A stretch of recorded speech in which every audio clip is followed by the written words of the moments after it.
मेघनाथ बहुत शक्तिशाली योद्धा था जिसे भगवान ब्रह्मा, विष्णु व महेश से अनेक वर मिले थे। उसने स्वयं इंद्रदेव को भी जीत लिया था, जिस कारण उसे इंद्रजीत भी कहा जाता था। राम रावण युद्ध में जब रावण के एक से बढ़कर एक योद्धा, उसके सभी पुत्र व भाई इत्यादि मारे गए, तब उसने अपने सबसे बड़े व पराक्रमी पुत्र मेघनाथ को युद्ध भूमि में भेजा था। अपने प्रथम युद्ध में मेघनाथ ने नागपाश बाण की सहायता से भगवान श्री राम व लक्ष्मण को उसमें बांध दिया था। इस नागपाश से मुक्ति स्वयं गरुड़ देवता ने आकर दिलाई थी। द्वितीय युद्ध में मेघनाथ अपनी मायावी शक्तियों के कारण लक्ष्मण पर भारी पड़ रहा था व आकाश मार्ग से तीव्र गति से उन पर प्रहार कर रहा था। तब उसने लक्ष्मण को शक्तिबाण से मूर्छित कर दिया था, लेकिन उन्हें उठा नहीं पाया था। लक्ष्मण तीव्र गति से मेघनाथ के हर बाण का उत्तर दे रहे थे, किंतु मेघनाथ ने इसी बीच छुपकर लक्ष्मण पर शक्ति बाण चला दिया। जब मेघनाथ को कोई उपाय नहीं सूझता था, वह उसकी सभी शक्तियां विफल हो रही होती थी, तब वह इस बाण को चलाता था। ये बाण सीधा आकाश मार्ग से आकर लक्ष्मण की पीठ में लगा। इसकी शक्ति इतनी ज्यादा तेज थी कि यह लक्ष्मण की पीठ में धंस गया। वह उन्हें शक्तिहीन कर दिया।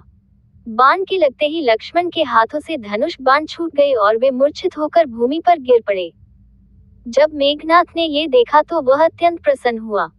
वह लक्ष्मण का मृत शरीर अपने पिता को सौंपने के उद्देश्य से उनके पास गया। उसने अपने सैनिकों को लक्ष्मण का मृत शरीर उठाकर उसे लंका के महल में ले जाने का आदेश दिया, किंतु कोई भी उसका शरीर नहीं उठा पाया।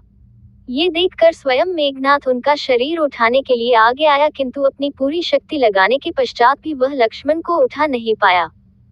लक्ष्मण स्वयं शेषनाग के अवतार थे, जिनके फन पर ही यह पृथ्वी टिकी है। शेषनाग अपने आकार में ही इतना विशाल होता है कि उसका भार किसी सामान्य व्यक्ति के द्वारा उठाना असंभव है। जब लक्ष्मण मूर्छित होकर धरती पर गिर पड़े तो उनका शरीर का सारा भार धरती पर आ गया था, जिसे उठा पाना मेघनाथ के लिए संभव नहीं था। जब मेघनाथ लक्ष्मण को उठाने का प्रयास कर रहे थे, तब हनुमान उनके पास आए व उसे यह अनायास प्रयास करते हुए पाया। उन्होंने मेघनाथ को धक्का मारकर गिरा दिया। वो लक्ष्मण के शरीर को अपने कंधे पर उठाकर तीव्र गति से हवा में उड़ गए और युद्धभूमि से बाहर ले गए।